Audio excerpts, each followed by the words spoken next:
et de me dire ça c'est venu de ma tête, ce processus de tu donnes vie à un objet, je pense que c'est pour ça que je vis. On m'a dit que les Africains ne peignaient plus. Il n'y a pas un art africain en tant que tel, il faut qu'on casse ce côté doudouiste de oui on veut des petits masques, des petits trucs et tout. Non, pour travailler en entreprise, on me disait que j'avais pas de stage et pour faire un stage ils me disaient on prend que des étudiants. Est-ce qu'on performe notre identité parce qu'à la fin, à qui est-ce qu'on va vendre? C'est sûr qu'en design de mobilier, une chaise c'est une chaise, t'as 4 pieds, une assise, un dossier. Ensuite c'est vraiment ce que le designer veut en faire qui va donner son âme à la chaise. Je m'appelle Paul Ledron, j'ai 28 ans, je suis designer de mobilier basé à Abidjan.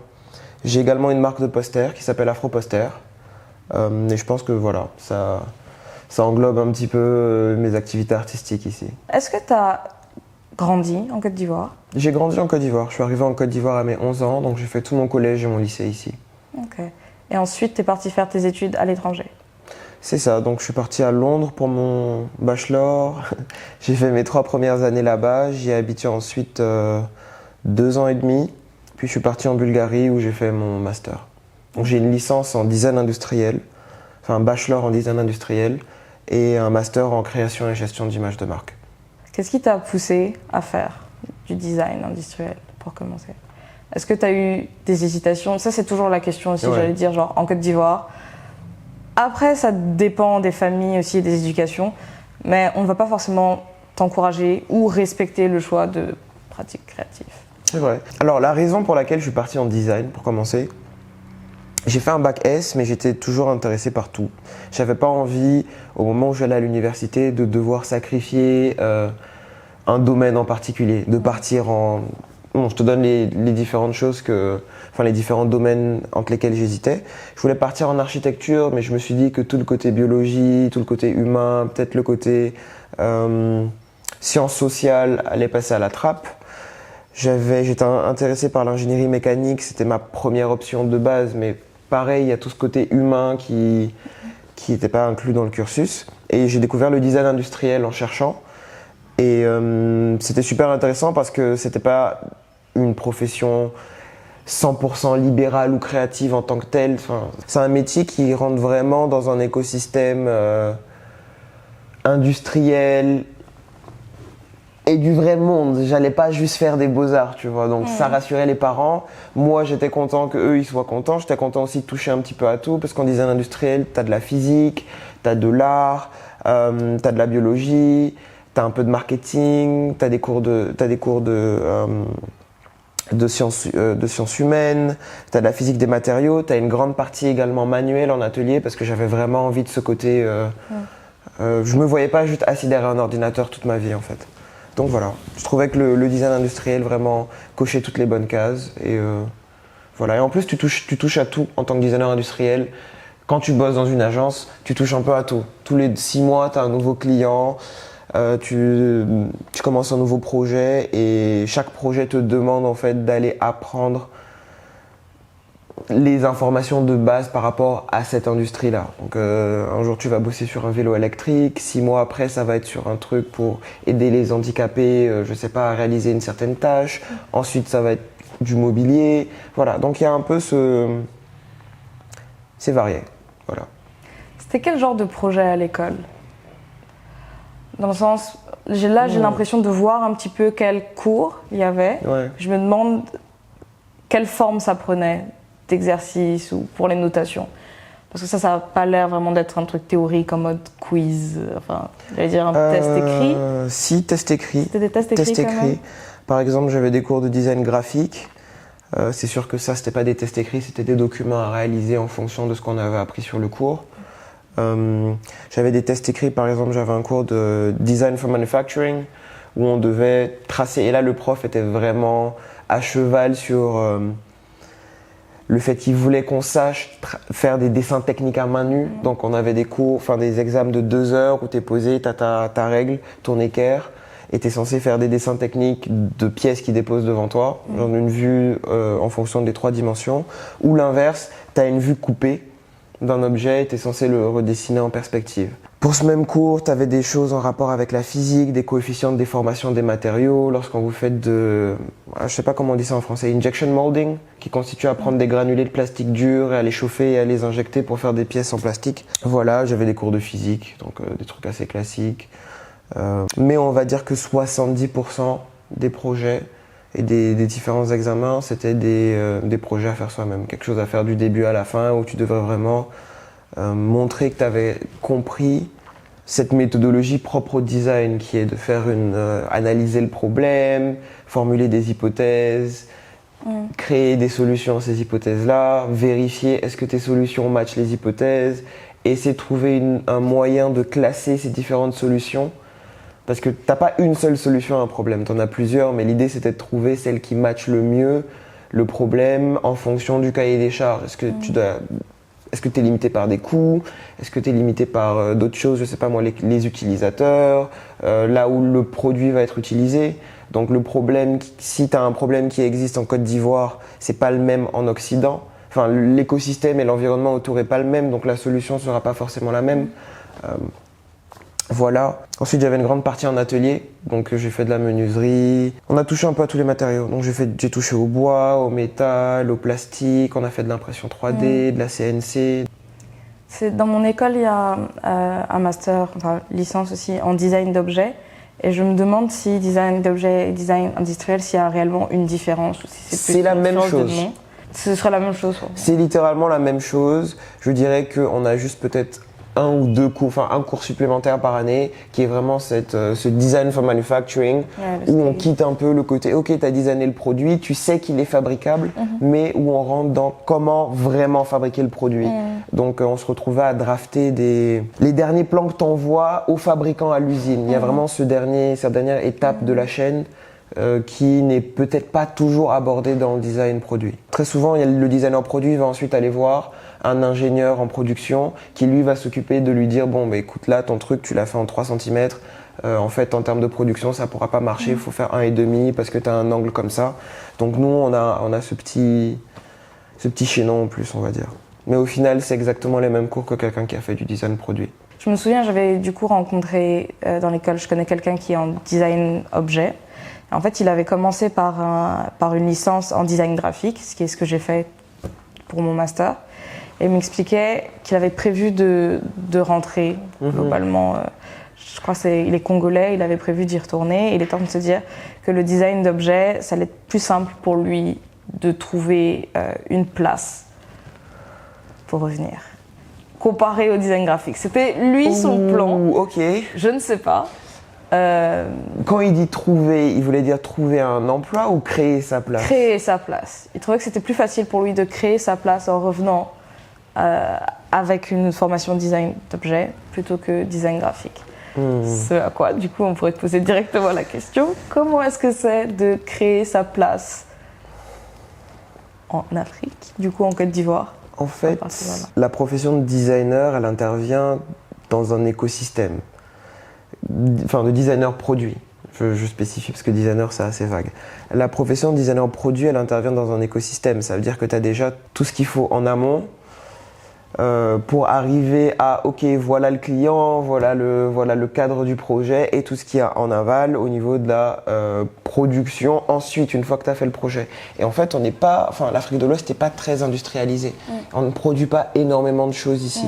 On a beaucoup de matières premières qui sont exportées, il y en a quelques-unes qui sont transformées, mais nous, on n'est même pas à cette première étape, on est à la deuxième étape où tu transformes ces matières transformées en produits finis, ce qu'on ne fait pas sur le continent.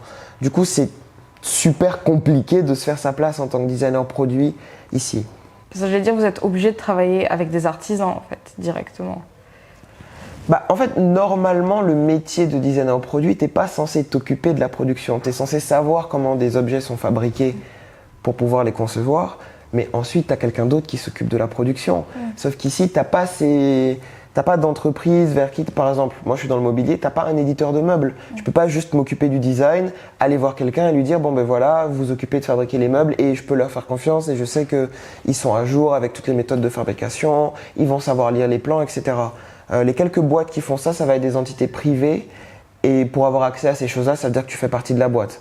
Donc je prends des cabinets Il y a certains cabinets d'architecture ou de design d'intérieur qui sont assez grands, qui ont leur propre menuiserie, on va dire, atelier de tapisserie, etc.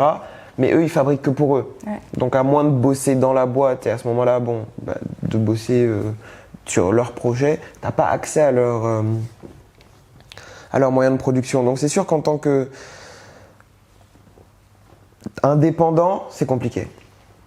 Est-ce que tu penses que ce rôle-là, du coup, je connaissais, enfin, je m'y connais pas trop.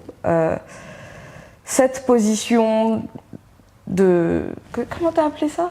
D'éditeur ? D'éditeur, Ouais. c'est ça? Cette position d'éditeur, est-ce que tu penses qu'elle n'existe pas en Côte d'Ivoire? Manque de besoins ou juste il n'y a pas. Juste, ce serait très difficile comme business à avoir, ou même ça risque de ne pas être rentable, il n'y aura pas suffisamment de demandes. Je me pose vraiment juste la question par rapport à ça. Si c'est... En fait, la réalité, c'est que c'est un business model qui est très flexible. Il n'y a pas deux éditeurs qui fonctionnent de la même manière. Donc je pense qu'avec les réalités locales, il y a moyen de mettre en place une maison d'édition qui répond à la demande ivoirienne. Avec le développement de l'immobilier, tout le monde en parle de cette classe sociale. Bon, je pense que c'est débattable, mais il y a quand même une classe moyenne en Côte d'Ivoire beaucoup plus développée que dans d'autres pays, qui a accès à, qui voit tout ce qui se fait sur Terre et qui cherche ces mêmes choses-là. Je pense qu'il y a une demande et qu'un éditeur de mobilier pourrait se poser là, mais en fait le truc c'est qu'il n'y a pas énormément de designers. Et un éditeur normalement est censé juste éditer et travailler en collaboration avec des designers. Du coup, si les designers, tu les trouves pas ici et que tu as du mal à transformer les pièces ici, il y a beaucoup de personnes qui préfèrent se poser juste en revendeur d'éditeurs qui sont dans des endroits plus stratégiques où ils peuvent produire non seulement pour l'Afrique mais pour d'autres pays et pour d'autres régions. Là, je prenais le cas du design de mobilier en particulier parce qu'on a les matières premières locales, c'est-à-dire le bois et les métaux, et le métal. Mais c'est vrai que normalement, un éditeur de mobilier, il y en a qui se spécialisent dans différents matériaux ou différents types de produits. Bon, si tu as un éditeur d'électroménager, par exemple, ça n'existe pas vraiment. Si tu as les capacités de produire de l'électroménager, autant créer ta propre marque et faire ça comme ça. Ou délocaliser, voilà, toi tu t'occupes juste du design et tu trouves quelqu'un, mais généralement ça va être des grosses usines, on parle de vraiment gros moyens. Tu crées ta marque tu n'as pas de fer à repasser, tu as ton équipe de designers, vous les designez, tu envoies ça en Chine, ils te les fabriquent et tu reçois 100 000 unités. Donc à moins d'avoir... Ok, de manière générale, le design profite énormément d'économies d'échelle, on fabrique d'où le terme industriel. Du coup, si tu n'as pas une usine et tu n'as pas un volume suffisant, ça n'a pas de sens de faire une usine ici. Je veux dire, j'ai l'impression des fois que le gros problème, c'est la quantité qui est produite. Des fois, j'ai l'impression même au niveau de l'édition, j'allais dire, quand j'approche certaines imprimeries, presque, je trouve que le coût est beaucoup plus conséquent que des imprimeries en Europe. Et la première fois, j'ai été surprise en fait, parce que j'ai approché déjà des imprimeries en Europe. Je sais combien ça coûte d'imprimer des magazines ou des flyers d'une certaine quantité. Et de voir ces mêmes quantités dans un devis ivoirien, j'étais très surprise. Parce que je me suis dit, c'est pas le coût de la main-d'œuvre qui part. Bon, je comprends qu'il faut amener les machines jusqu'ici. On n'est pas intégré en fait, on n'est pas intégré de la même manière et au même degré dans les différentes industries. Du coup, tu te retrouves à devoir parfois payer l'envoi de l'Asie vers l'Europe et de l'Europe à ici. Et forcément, le prix, il y a les répercussions sur le prix. Alors que des fois, même la qualité ne suit pas. Et ça, je trouve que c'est vraiment dommage parce que tu paies plus pour un produit de moins bonne qualité. Donc, je vois que c'est la même chose pour design d'objets. Il faudrait vraiment... Donc toi, si tu pouvais travailler avec un éditeur, tu penses que tu le ferais?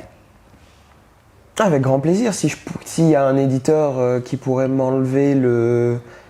Bon, c'est devenu un plaisir maintenant, mais c'est aussi, ça reste un challenge, ce challenge de la production. Ça me ferait grand plaisir, parce que moi, par exemple, j'aimerais qu'on soit un peu plus spécifique lorsqu'on parle de design. Moi, je suis designer de mobilier et c'est vraiment le domaine dont je parle. Donc, tous les exemples que je donne se rapportent au design de mobilier. C'est sûr que je pourrais pas parler pour quelqu'un qui est spécialisé, comme je t'ai dit, dans l'électroménager ou quoi à Abidjan. Peut-être qu'il y a des choses, je suis pas au courant. Mais dans le design de mobilier, s'il y a quelqu'un qui pouvait faire ça pour moi, ça serait intéressant. J'ai contacté quelques ateliers qui offrent ce service, qui travaillent généralement avec des architectes d'intérieur qui sont indépendants ou des architectes, des studios d'architecture. Mais les prix sont trop élevés. On me fait payer le prix du client final alors que moi je suis censé aussi revendre derrière. Du coup, ça n'a pas de sens. Intéressant parce que tes prix sont pas les moins chers. Ouais, et ils seraient Donc, encore plus élevés si je travaillais oui, avec ces... Voilà. Je me demandais, comme tu dis, si tu... Là, c'est du coup peut-être à cause du coût que tu vas pas te diriger vers un éditeur. En fait, il n'y a pas d'éditeur en tant que tel. Oui, normalement, parce qu'il y en a l'éditeur... pas et l'atelier, ça coûte trop cher. Donc tu te retrouves à travailler avec les artisans. Honnêtement, et comme je te disais, il y a différents types d'éditeurs. Il y a des éditeurs qui vont s'occuper de juste produire ton meuble. Mais la plupart des éditeurs trouvent pas ça super intéressant de juste produire parce que du coup, ils n'ont pas la marge lors de la vente. Donc, je te prends un exemple. Je n'ai pas envie de citer forcément des grandes marques françaises de mobilier, mais je pense que ceux qui s'y connaissent un peu dans le domaine verront de quoi je parle. Ces grandes marques de mobilier travaillent en fait avec différents designers, mais commercialisent les pièces des designers en leur nom. Ok. Donc, pour reprendre cette grande... Ça te dérange si je dis les marques ou pas au final? Non, ça me dérange pas, mais là je vois... Roche-Beaubois, non, mais c'était juste par rapport à toi la vidéo. Roche-Beaubois, par exemple, quand tu vas sur leur site, ils n'ont pas d'équipe à ma connaissance, ils n'ont pas d'équipe de design in-house.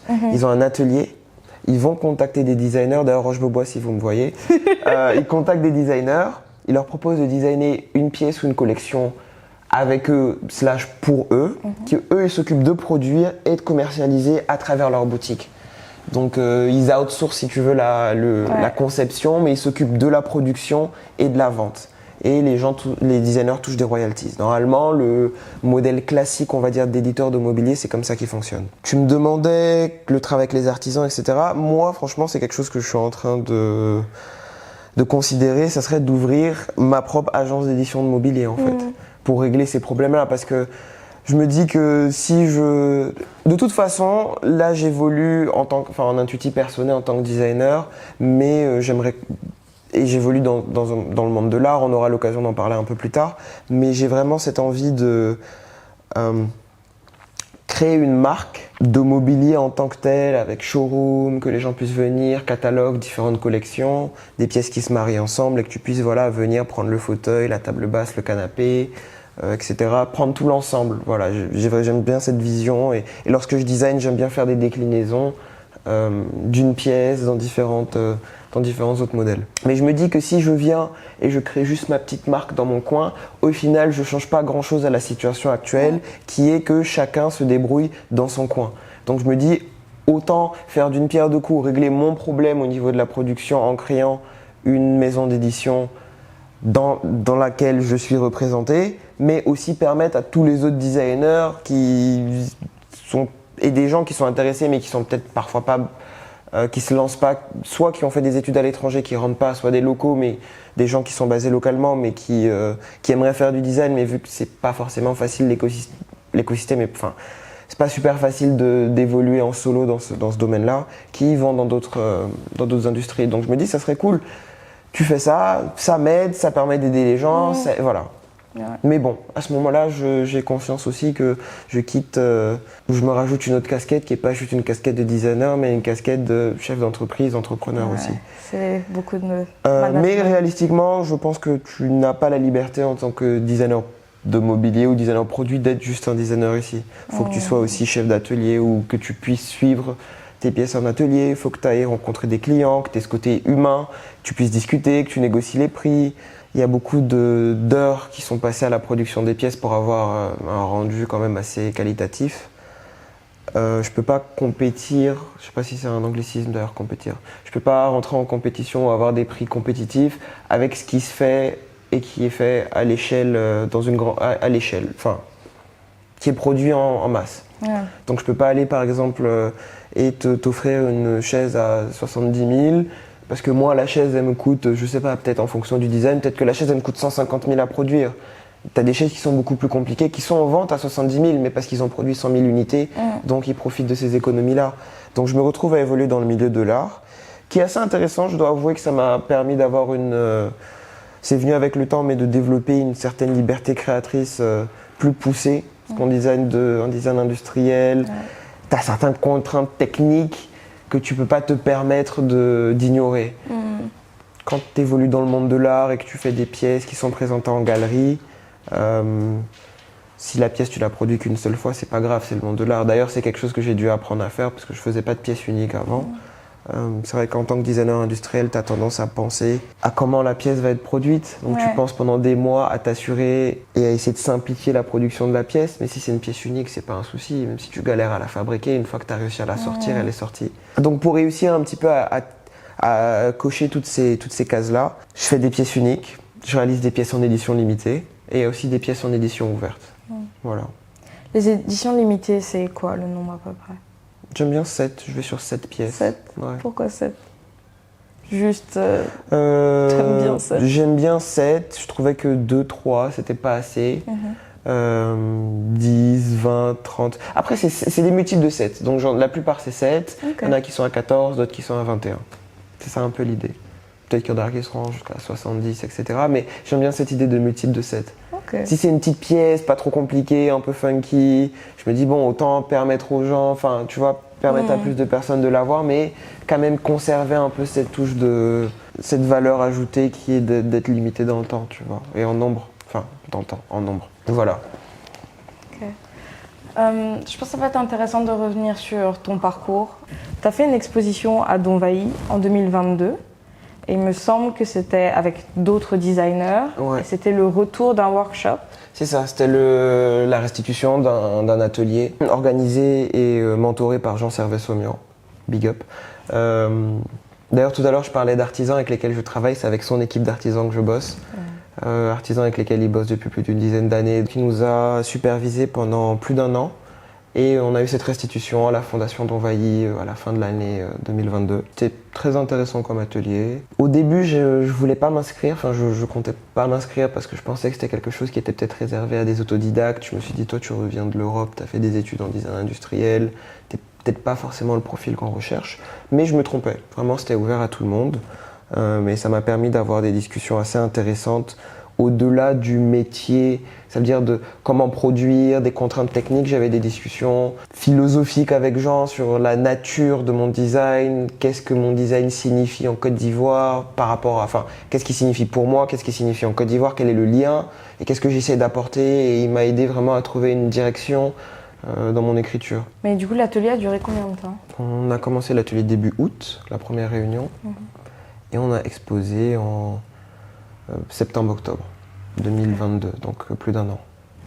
Et ça, qu'est-ce qui était mis à votre disposition? Parce qu'il me semble qu'il y a eu un autre workshop où ça c'était plutôt une résidence à Bassam. Effectivement. On avait des rendez-vous assez fréquents, soit à la Fondation Donvaï qui reste qui est un acteur et un partenaire dans le projet, soit chez Jean Servet, soit dans son atelier. Où on parlait design, donc il y avait toute la partie processus de création. Et donc, mis à notre disposition, on avait tous ses conseils et son accompagnement, mais surtout son atelier, ses artisans. On n'a pas eu à débourser quoi que ce soit au niveau de la production. Tout était pris en charge. Et je pense que c'est un des plus gros freins. C'est vrai que ça demande quand même un certain budget, rien qu'au niveau de la logistique, de créer du mobilier. Je pense que c'est un des... Est-ce que vous aviez un budget alloué? Par exemple, vous saviez que vous aviez tous un portefeuille de telle somme et vous deviez faire rentrer l'objet? Non, pas du tout. On n'avait pas un portefeuille alloué individuellement, on avait plus un portefeuille général qu'on essayait de pas trop... voilà. Donc je sais que Mohamed, par exemple, qui avait réalisé un kiosque, une grosse structure, lui, sa pièce était tellement grosse qu'on lui a dit « Bon, frère, tu vas faire 2 pièces parce que sinon, à toi seul, tu prends genre une grande partie du budget. » Alors que voilà, quelqu'un qui avait des petites pièces, elle en a fait peut-être 4, 5, 6, je pense à une amie. Donc voilà. Mais même au niveau des financements, ça n'a pas été... Les financements, il y en avait au début, il y en a qui sont venus en milieu de route, d'autres en fin de route. Donc voilà, c'était plutôt flexible. On n'avait pas... C'était pas carré en mode vous avez 2 millions alloués, etc. Voilà. C'est venu au fur et à mesure. Il y a eu une résidence à Bassam et c'est du même projet ou c'est un autre appel à candidature? C'est quelque chose d'autre. De manière générale, Jean Servet est vraiment dans cette optique en ce moment et depuis ces dernières années, d'aider à créer une nouvelle génération dans le design. Comme il l'avait dit dans la vidéo qui expliquait un peu le projet de la Fondation d'Envahi, si lui, il a fait du design et pendant toutes ces années et qu'il regarde derrière lui et qu'il n'y a personne, c'est comme s'il n'a rien fait en fait. Bon, j'exagère un petit peu, mais dans l'idée, dans l'esprit, c'est ça.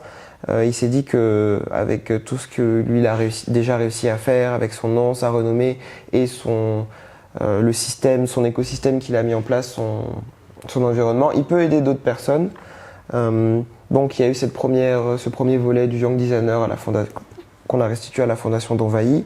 Ensuite, en face de son showroom à Bassam, il a une résidence qu'il a appelée résidence Nzima, qui est une résidence d'artistes, où il a lancé ce deuxième, c'est pas un atelier dans ce cas-là, c'est une résidence avec des designers. Et cette idée, c'est pas juste de faire ça en Côte d'Ivoire, c'est de lancer ce mouvement général en Afrique. Donc il y avait des designers marocains qui étaient venus en résidence et des designers ivoiriens. Il y avait 2 Ivoiriens et 2 Marocains. Donc c'était un peu différent moi j'étais même pas... Je venais parfois voir ce qui se passait, etc. Mais je faisais pas partie du projet, donc je pourrais pas te donner plus de détails. Mais je sais que c'était en rapport avec la résidence qu'il a mise en place. Et là, il y a le deuxième volet du Young Designer qui a été lancé, enfin le deuxième appel à candidature, qui s'est terminé à la fin du mois de juin là. Et je suppose que, étant donné que c'est le Young Designer, c'est la même appellation. La restitution se fera à la Fondation d'Envahi aussi. Et je sais que c'est quelque chose de cyclique qu'ils cherchent à mettre en place. Soit que ça soit tous les 2 ans, 3 ans, mais voilà, il veut qu'il y ait plusieurs éditions. Ok, 2-3 ans, donc quand même prendre le temps effectivement de suivre les designers. J'allais dire, vous étiez combien pour la première édition? On était 11 au début, on a été 8 au final à exposer. Voilà, une petite dizaine. Là, je pense que pour ce Young Designer, ils vont rester dans le même... Voilà, entre 5 et 10 personnes aussi, si je ne me trompe pas. À Abidjan, ce qui est développé, on va dire, c'est le monde de l'art. On est une référence, pour pas dire le cœur de l'Afrique de l'Ouest. Tu nous lances, hein. Après, si tu regardes le nombre d'artistes, d'activités culturelles qui se passent en Côte d'Ivoire, c'est vrai que ça bout. Je sais pas ce qui se passe dans d'autres pays, mais j'en entends pas parler. Donc je me dis que je sais qu'il y a des gens au Sénégal, au Mali qui entendent parler de ce qui se passe ici. Moi, j'entends pas parler de... Dakar, si. Tu vois, Dakar, c'est l'autre ville. Mais je dirais que c'est les deux capitales en Afrique de l'Ouest où il y a vraiment quelque chose qui se passe à ce niveau-là. Je pense qu'il faut voir aussi effectivement des fois le côté francophone et anglophone, mais on a des très bons artistes et aussi genre reconnus en fait à l'international. On a de plus en plus de galeries, dont des très bonnes galeries pareilles qui sont à l'international, qui sont présentes sur les grandes foires. Donc, mais du coup, tu dirais...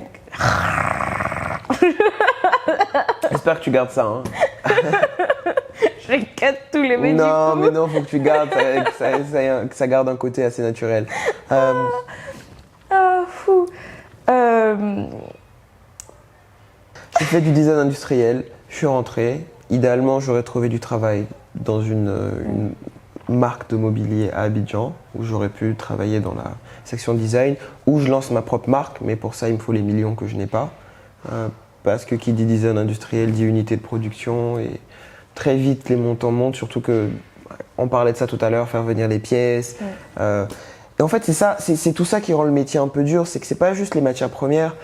Tu veux faire un meuble, je sais pas moi, une armoire, certes on trouve des charnières ici, mais par exemple j'ai créé un paravent lors du premier Young Designer Workshop, j'arrivais pas à trouver de charnières double sens. J'ai dû les faire venir, tu vois. Mais je me suis retrouvé à payer quelque chose de complètement ridicule pour juste des charnières. Je sais pas, j'avais payé 60 000 pour des charnières. C'est juste des charnières, tu vois, t'as pas à payer. Enfin, j'ai besoin de 6 charnières, c'est pas... C'est des difficultés que t'as ici. Donc à mon retour, je voulais lancer une marque de mobilier. C'est toujours mon objectif, mais voilà. Quand je suis rentré, ma mère m'a dit calme-toi, les choses prennent un peu plus de temps. Et c'est vrai qu'il y a, lors de mon master, mon mémoire de fin d'année, je l'avais fait sur... mon idée, c'était de créer une marque de mobilier haut de gamme qui arriverait à proposer une qualité équivalente à ce qui est attendu à l'échelle internationale, avec une pertinence culturelle propre ou destinée aux Ivoiriens et à l'Afrique de l'Ouest de manière plus générale. Parce que c'était parti d'un constat qui est que les gens vont avoir du mobilier. Le mobilier a une fonction très ostentatoire. Donc les gens vont faire attention à payer des marques de luxe ou des marques haut de gamme, d'avoir du mobilier vraiment haut de gamme qui va servir à montrer leur statut social, mais qui malheureusement étant produit à l'international par des designers occidentaux n'aura pas une pertinence culturelle qui a du sens pour eux et ils vont amener ce côté africain au travers de l'artisanat. Et je trouvais ça dommage de voir qu'il y a des marques qui se développent à l'international, qui se disent ethniques, qui ne veut pas dire grand chose en tant que tel, qui vont prendre des petits éléments, on va dire de la culture, de différentes cultures africaines, mais qui va les réutiliser sans forcément qu'il y ait de lien ou de racines ou tu peux pas vraiment savoir pourquoi, d'où ça vient, quel est le truc, et qui va utiliser ça comme argument de vente à l'international. Et je me disais que c'était quand même dommage qu'il n'y ait pas deux marques ivoiriennes qui proposent ça. Ça, c'était le constat que j'avais fait depuis l'étranger. Et donc, lors de la rédaction de mon mémoire, j'avais formulé beaucoup d'hypothèses. Je pense que mon retour, la première étape, c'était de confronter toutes ces hypothèses à la réalité. Donc, j'ai réalisé une étude de marché, commandité en tant que tel, mais moi aussi en rencontrant différents acteurs du milieu. J'étais vraiment là, lors de mon retour, dans une optique de rencontrer toutes les personnes qui sont dans le domaine, aller visiter les marques, demander un rendez-vous, envoyer des mails, discuter avec différents acteurs pour comprendre un petit peu quelle est la réalité. Tu peux pas juste chercher design de mobilier, information, marché en ligne et trouver des infos dessus, tu vois. Et je me suis rendu compte qu'il y avait plusieurs hypothèses que j'avais formulées qui étaient peut-être un peu, pas complètement fausses, mais pour lesquelles j'avais loupé quelques détails, mais des détails qui changeaient beaucoup de choses. Comme quoi, comme détail? Comme le fait qu'en fait, même si j'arrivais à régler les problèmes de financement, créer une marque, etc., comme je disais, le mobilier est très ostentatoire et en fait, on ne connaît pas la marque. Donc, la valeur de l'objet, la qualité de l'objet n'est pas suffisante, en tout cas, c'est ce qu'on m'a dit, à créer une marque qui serait successful, si je peux dire qu'il y aurait du succès ici. Il y a d'autres choses. Qui tu es? Est-ce que tu as un certain nom dans le domaine du design? C'est la même chose pour le monde de l'art. Et justement, c'est parce que le mobilier en Côte d'Ivoire a un pied dans le monde de l'art et c'est pas quelque chose que tu peux dissocier ou qui n'est pas dissocié à l'heure actuelle. Je pense que dans le futur, qui n'est pas dissocié dans cette catégorie haut de gamme / luxe. Voilà. C'est-à-dire quitte à payer du luxe, autant payer du luxe de marques connues où tu peux dire ouais, c'est du Roche-Beaubois que j'ai à la maison. Mais si voilà, tu as une marque locale, même si qui fait du travail de très bonne qualité, tu peux pas forcément frimer ah oui, c'est du X marque alors que les gens connaissent pas, même si la qualité est la même, il y a vraiment ce petit plus de ah oui, c'est du Natuzzi, c'est du tu vois. Et donc ça rejoint ce que je disais tout à l'heure. J'ai décidé de faire une communication plus personnelle, de me faire connaître en tant que designer, de présenter les pièces en intuitif personnel, Paul Ledron Design. Et je me suis dit que voilà, je pourrais utiliser cette renommée à un moment ou à un autre dans le futur pour créer une marque. Et il y aura à ce moment-là, la marque aura une certaine légitimité. Donc quand tu dis que aussi peut-être ta mise en avant ou t'es proche d'un côté artistique, c'est la manière dont tu essaies de te mettre en avant en tant que designer, ou aussi tu considères tes pièces maintenant comme des œuvres d'art avant des meubles, ou c'est pas une position sur laquelle tu es vraiment confortable, ou tu as plus l'impression qu'on te pousse vers ça, que le marché... Alors à mon retour, j'avais l'impression qu'on me poussait vers ça, mais c'est pas tant que quelqu'un me poussait en particulier, c'est juste que l'industrie ici, pour évoluer en tant que designer, de mobilier à mon échelle avec la manière que j'ai de produire des pièces, je ne peux pas proposer des pièces au même prix qu'une marque haut de gamme parce que j'ai pas la même plus-value, la même renommée. Maintenant, les choses changent un petit peu, mais c'est grâce justement à mes apparitions dans le monde de l'art. Je voyais pas mes pièces comme des œuvres d'art à mon retour. Il y a une part artistique dans le design, c'est une création de l'esprit, mais c'est vrai que de base, le design, c'est résoudre un problème. Donc, je voyais ça comme des solutions aux problèmes de tous les jours, plus que comme des œuvres d'art en tant que telles. J'avais un problème, si je peux dire, avec ça, mon retour et les premières années. Mais là, maintenant, je m'autorise une plus grande liberté. Comme je t'ai dit, je fais des pièces uniques qui sont clairement des trucs déjantés de zinzin, qui m'ont pris du temps, qui ont été difficiles à produire, qui sont clairement des œuvres d'art que tu pourrais pas, enfin, qui ont quand même une fonction utilitaire, mais cette fonction utilitaire est toujours présente, mais n'est peut-être pas la première fonction mise en avant dans le produit. Il y a peut-être un message, un effet, un mood que je cherche à créer. Il faut quand même que la pièce soit utilisable, mais ça rentre peut-être au deuxième plan dans ces pièces uniques-là. Et les autres pièces qui restent quelque chose de beaucoup plus utilitaire. Donc les frontières sont floues maintenant et j'accepte un peu ce flou, je l'accepte. J'avais du mal avec au début, je l'accepte en tant que tel maintenant. Voilà. Peut-être on pourrait revenir sur certaines de tes pièces. Là, je pensais à une lampe en particulier. Du coup, on est amis et on en avait discuté quand tu étais dans le processus un peu de création et tu étais peut-être en mode « Ah, je suis pas sûre de la garder comme ça ou de la changer. Je pourrais pas la décrire, je pense qu'on va montrer des images ou un autre. C'est une des lampes qui est exposée. Qui a été exposée parce que tu étais à l'hôtel. À l'hôtel Tiama, parce qu'en fait, voilà, ça tombe bien, j'en profite pour placer un petit truc. Il y a ce problème aussi de le mobilier, tu veux l'essayer avant de l'acheter. Et un concept store demande d'avoir, si tu as besoin d'un concept store ou d'un showroom, il faut pouvoir payer, c'est des sorties d'argent, alors que j'ai pas des ventes et des rentrées régulières, c'est cyclique on va dire. Donc j'ai commencé un partenariat avec un concept store du nom de Yemaya, qui se trouve au rez-de-chaussée de l'hôtel Tiama. Et pour marquer le coup et lancer le début de ce partenariat, j'ai organisé un pop-up. Et c'est à ça que tu fais référence. Donc tu voulais dire quelque chose par rapport à cette lampe? Je ne pourrais pas dire, c'était vraiment c'était intéressant. Parce qu'on était à une soirée et vraiment tu étais dans la réflexion par rapport à la lampe. Et du coup, il y avait toute une soirée qui se passe sur le côté. Tu te disais, oui, mais par rapport au design, comment ça va se passer? Est-ce que là, ça fait trop simple? Est-ce que la lumière est trop fixe? Et vraiment, on discutait de tout le design et le processus dans cette pièce et j'avais trouvé ça super intéressant. Et moi, j'adore ça de toute façon. Mais aussi, je m'étais demandé si tu avais beaucoup d'opportunités en Côte d'Ivoire, vu que tu disais qu'il y avait aussi une scène du design pas si développée, du design d'objets par exemple. Beaucoup d'amateurs de design. Beaucoup d'amateurs de design. Ouais, beaucoup d'amateurs de design. Oh. Ok. Donc tu as quand même des personnes avec qui échanger. Il y a une demande. Je cherche à créer entre l'objet et l'utilisateur final. Mais ces contraintes techniques sont toujours là. Je peux pas me permettre de. C'est pas parce que j'ai envie de faire, par exemple, le fauteuil Sama. C'est un fauteuil qui est réalisé uniquement avec des cercles. C'est un petit jeu que je me lance, un petit défi que je me lance à moi-même. Réaliser un fauteuil de sorte à ce que, quelle que soit la vue, que ce soit de face, de profil, de derrière, on voit que des cercles. Ça, c'est le challenge que je me lance. Mais il faut quand même que le fauteuil reste confortable. Genre, c'est la base de la chose, tu vois. Donc, il y a ces contraintes techniques-là. Tu peux pas les dépasser. Mais je me limite pas à ça seulement. Sinon, on rentre, et à ce moment-là, on rentrerait peut-être dans quelque chose de beaucoup plus problème, solution, sans ce côté humain. Parce que c'est des pièces avec lesquelles on interagit, il faut que... Tu vois, tu ressens quelque chose, que tu vois la pièce, tu te dis « Ah, mais c'est sympa, que tu tournes, tu l'avais pas vu sous cet angle, tu vois. Et que quand tu t'assois dessus, tu dis « Ah ouais, c'est quand même confortable. Tu vois, ouais, c'est quand même léger, ou voilà.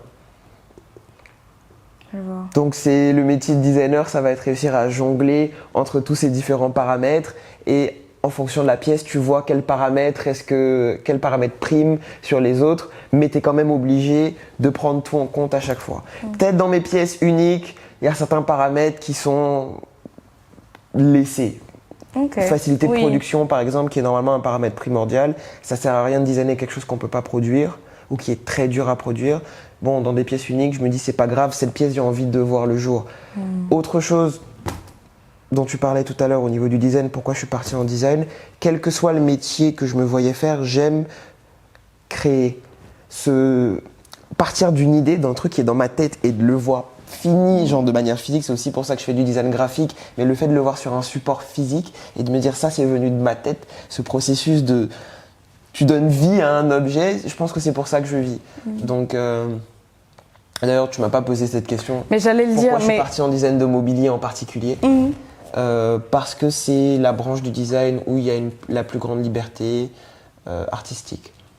Parce que tu designes une machine à laver, le côté visuel est laissé à la toute fin. Il y a beaucoup de contraintes techniques. C'est sûr qu'en design de mobilier, une chaise, c'est une chaise. Tu as 4 pieds, une assise, un dossier. Ensuite, c'est vraiment ce que le designer veut en faire qui va donner son âme à la chaise. Et j'aimais bien cette liberté-là. Ouais, ce qui est terrible là, c'est qu'on n'a même pas parlé de Afroposter. Ouais. J'ai même pas, ne serait-ce qu'évoqué que tu étais 30 Under 30 Forbes Africa de cette année. Il y a beaucoup de choses dont on n'a pas parlé, sur lesquelles on n'est pas revenu, parce que si tu fais beaucoup de choses, il faut dire les choses comme elles sont. Peut-être. C'est très, très chaotique et je pense le fait que on se connaisse hors caméra fait que j'ai tendance aussi à te poser des questions. Je pense peut-être on est plus que sur d'autres podcasts arrêtés sur des concepts. Genre on a parlé de design, on a parlé d'école ou comment ça se passe en Côte d'Ivoire, où est la place. Ce qui est aussi le cas dans d'autres interviews, mais très peu de questions au final sur vraiment toi, ton parcours est plus personnel. Parce que j'ai déjà un peu les réponses quand même. Ouais. J'essaye de recentrer pour les gens qui ne te connaissent pas. Est-ce que tu peux parler peut-être du coup un peu d'Afroposter, qui est aussi quelque chose qui prend beaucoup de ton temps? Afroposter, c'est une maison d'édition de posters d'art qui s'inspire et qui cherche à valoriser la culture africaine. J'étais rentré, je cherchais un poster de Fela Kuti. Je me suis rendu compte qu'il n'y en avait pas, enfin je pouvais pas en acheter, du coup je l'ai fait et je faisais déjà des posters. Bon, justement, comment j'en suis arrivé à Afroposter? J'ai fait des études de design industriel, mais à cause de... J'étais censé faire un stage entre ma 2e et ma 3e année, stage que j'ai pas pu faire, je me suis retrouvé à faire les 3 années directement. Et à la sortie des études, j'étais dans une petite impasse où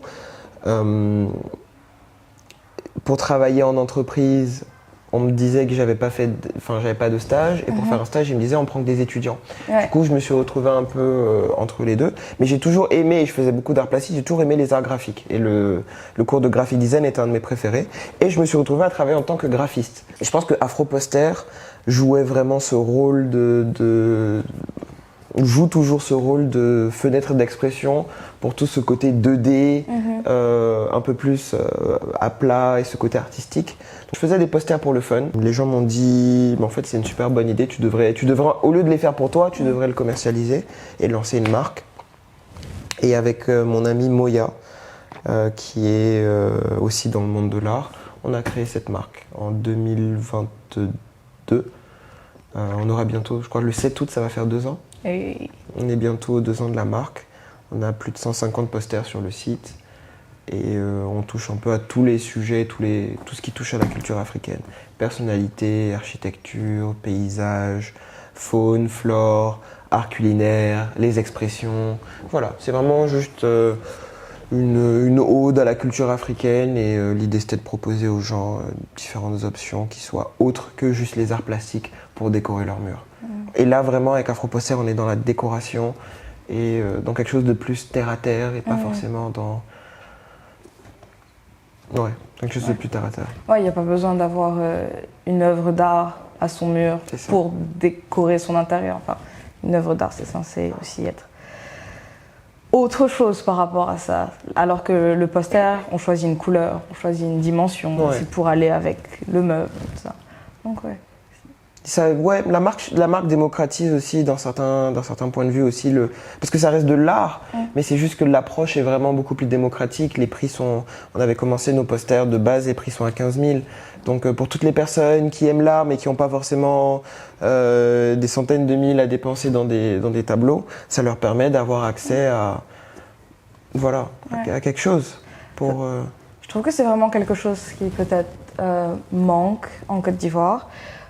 Quand on regarde même en France, quand j'étais aux Beaux-Arts ou même après pour être allée dans certaines foires, il y a toujours beaucoup de fanzines, toujours beaucoup de cartes postales, genre d'étudiants, qui sont disponibles et qui coûtent pas si cher que ça. Ça peut aller de 3 à 5 euros, tu peux avoir 10 euros et tu peux avoir un poster d'étudiant en art que tu peux installer chez toi. Et ça, je trouve il manque une scène underground, je sais pas, en Côte d'Ivoire, de choses vraiment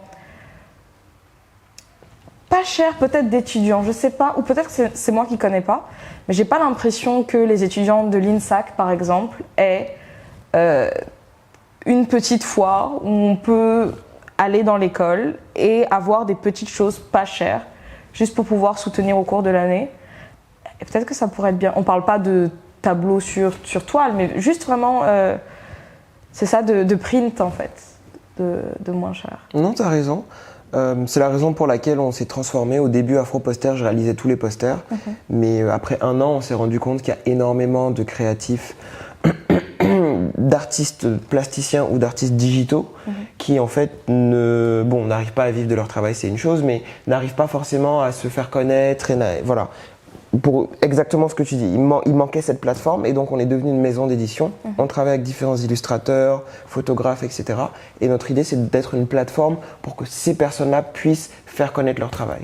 Quand on vend des posters, ils touchent un pourcentage, tout le monde est content et voilà. Donc, mais tu as complètement raison, c'est vrai que c'est quelque chose qui manque à l'INSAC. On devrait travailler, tu as dit pas forcément des tableaux, mais c'est quelque chose qui se fait, de faire des photos ou des scans haute définition de tableaux et d'en faire des tirages. C'est quelque chose aussi qu'on compte faire. Ça, c'était pour Afro-Poster. Voilà, parce qu'il faut en parler. Il faut parler maintenant aussi, il faut aller dans les trucs.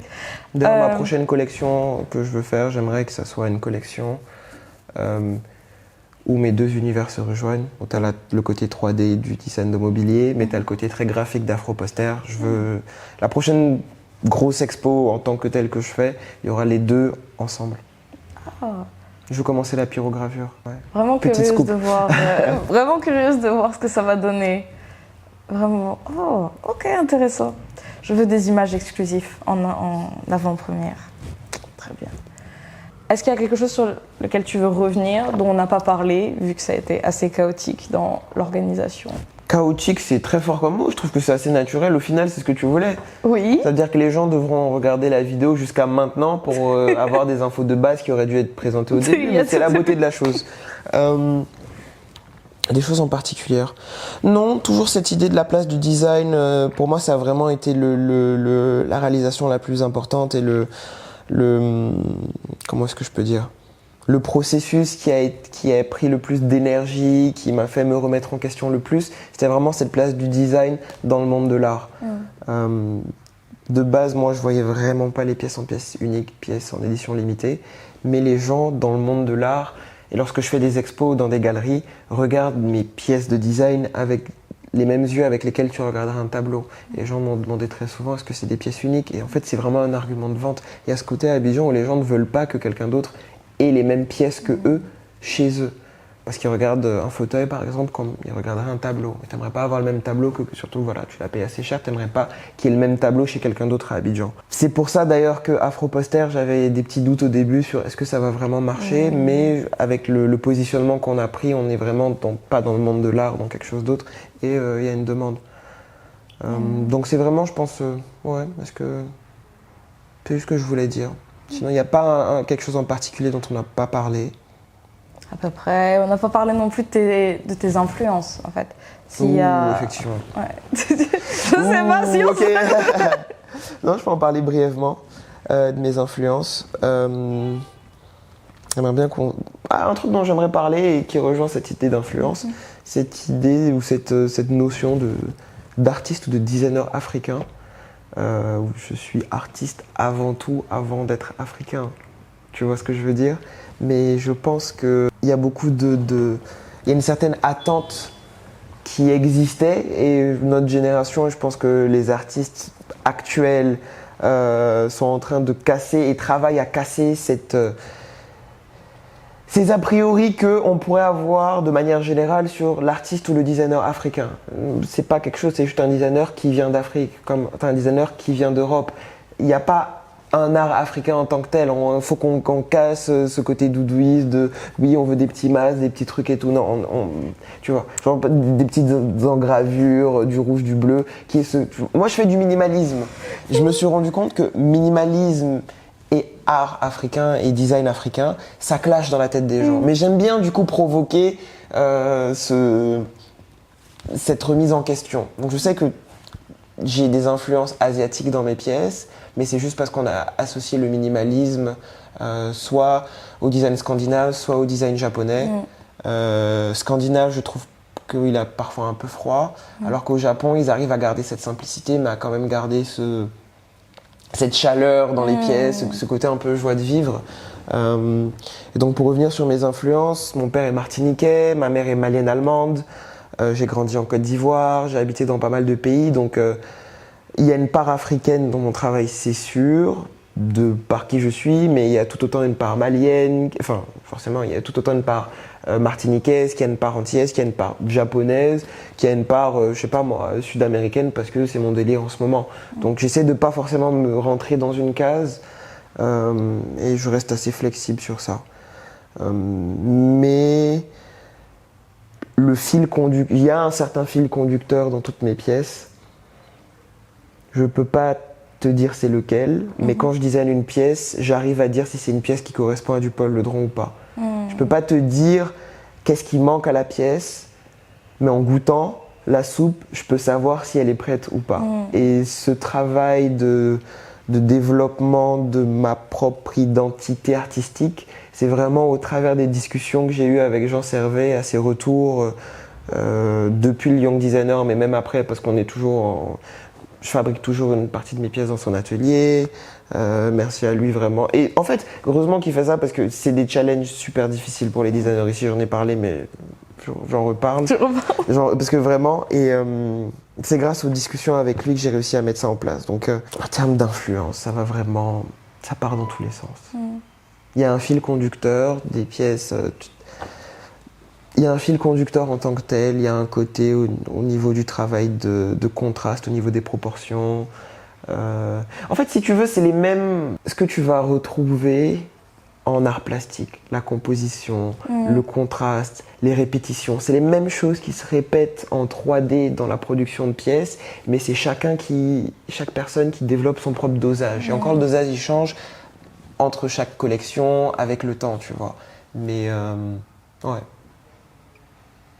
Je veux juste revenir sur pourquoi j'étais autant en train de sourire quand tu parlais de ce côté africain, tout ça, parce que je sais que autant toi que moi, on a reçu, mais même Adjoba, avec qui aussi je fais une interview, je ne sais pas si c'était en off ou si c'était pendant l'interview, on a eu des expériences où des personnes nous ont fait un retour sur le fait que notre travail n'était pas suffisamment africain.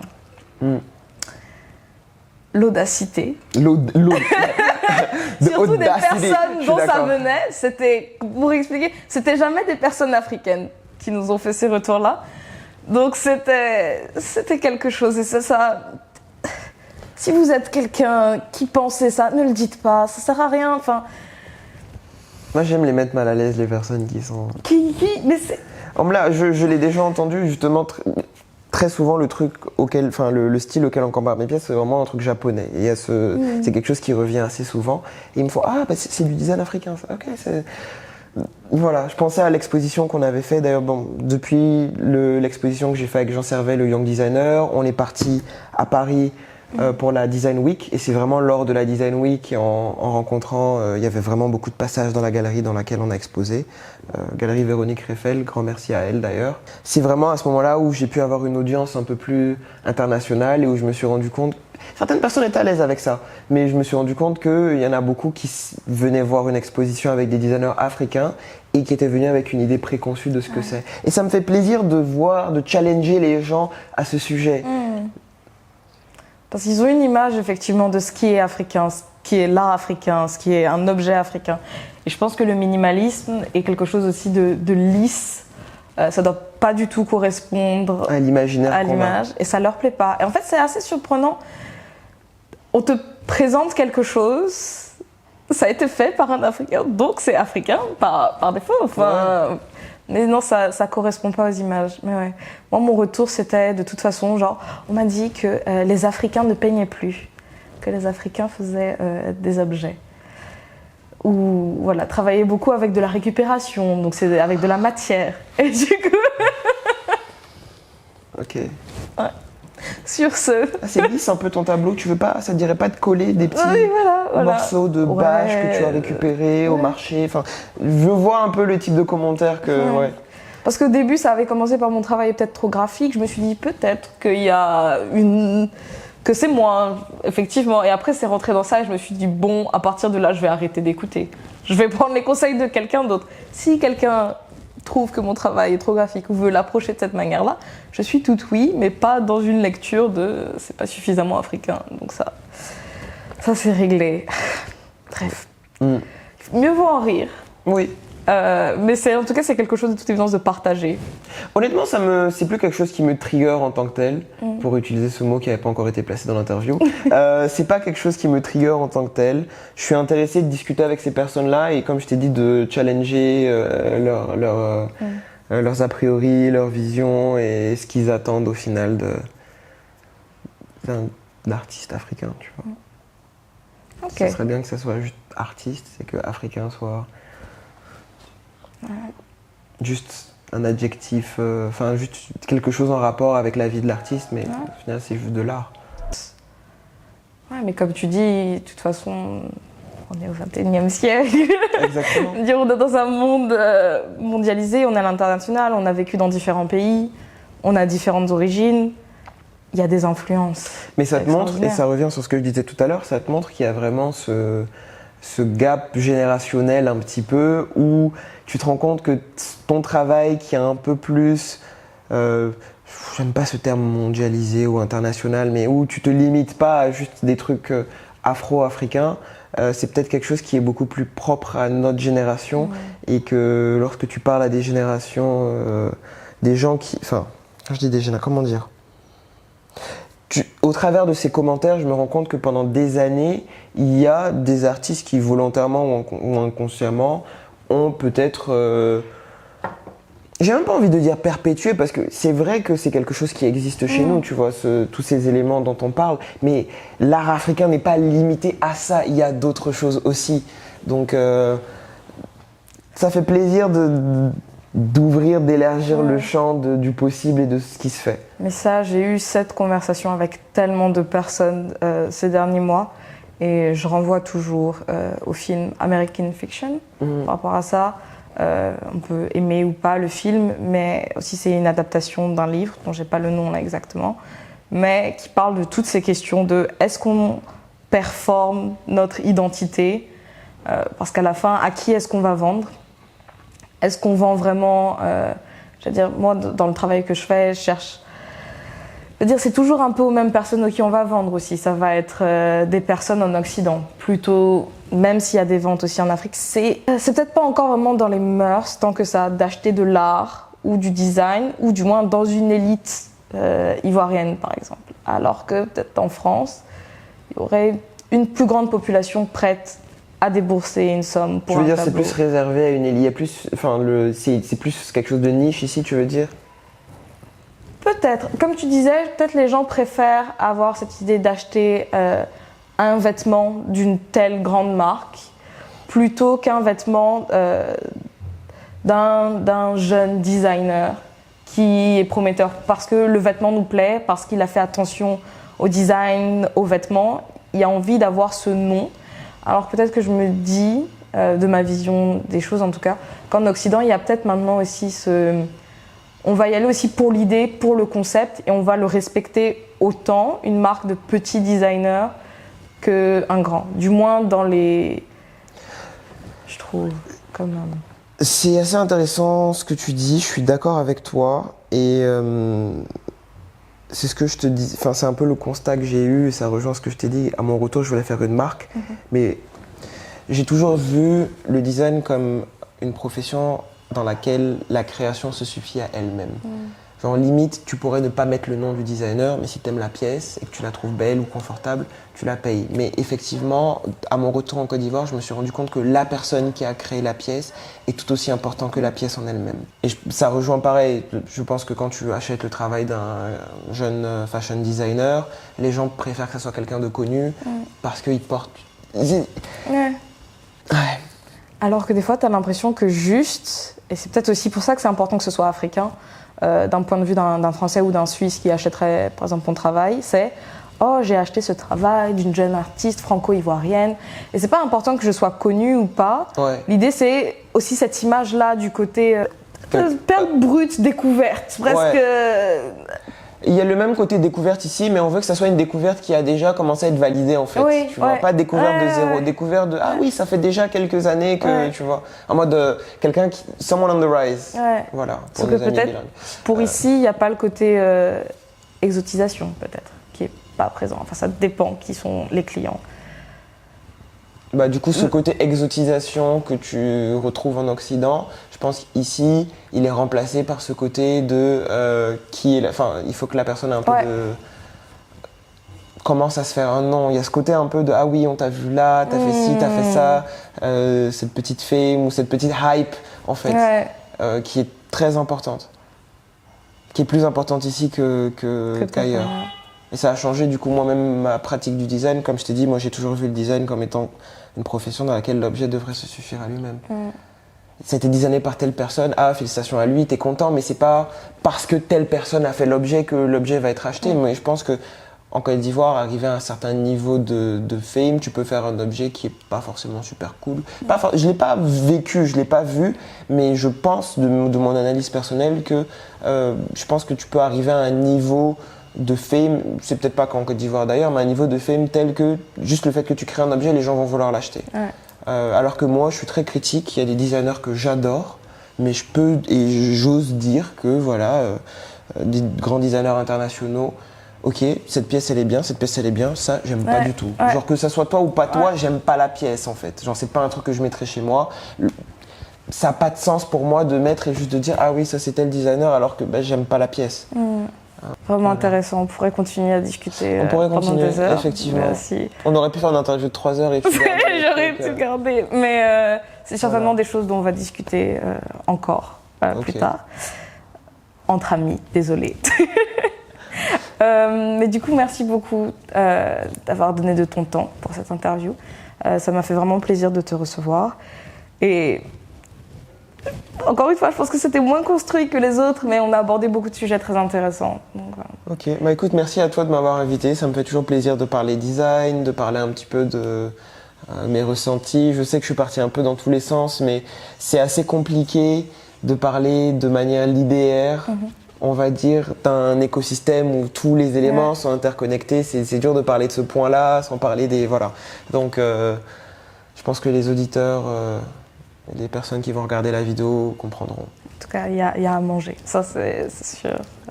Voilà. Ouais.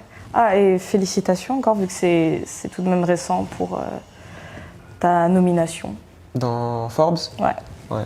Merci, ça fait plaisir. Et en fait... du coup, j'étais sélectionné pour Forbes Afrique. Chaque année, ils font un classement du top 30 under 30. Mais j'étais sélectionné dans la catégorie art, culture et entrepreneuriat. Et comme je te disais, tu peux pas te permettre d'être juste un designer. Ici, tu dois aussi être un entrepreneur. Et comme je touche aussi à Afroposter, etc., le profil varié leur a plu. Et voilà. Donc vraiment, ça m'a fait super plaisir. C'est sorti un peu de nulle part. Je m'y attendais pas. Et des gens qui m'ont demandé comment ça se passe, non ? Ils te disent juste, tu reçois juste un message, tu sais pas comment ils ont eu ton numéro, mais tu reçois un petit message de on a bien aimé ce que vous faites. Du coup, merci beaucoup. C'est vrai que depuis mon retour, les choses ont évolué. J'ai la Biennale de Dakar en novembre cette année, c'est le prochain. Voilà, très important, ça faisait 16 ans qu'il n'y avait plus de section design à la Biennale. Donc il y a vraiment un nouvel essor du design en Afrique. Voilà. Merci beaucoup. Merci Claire.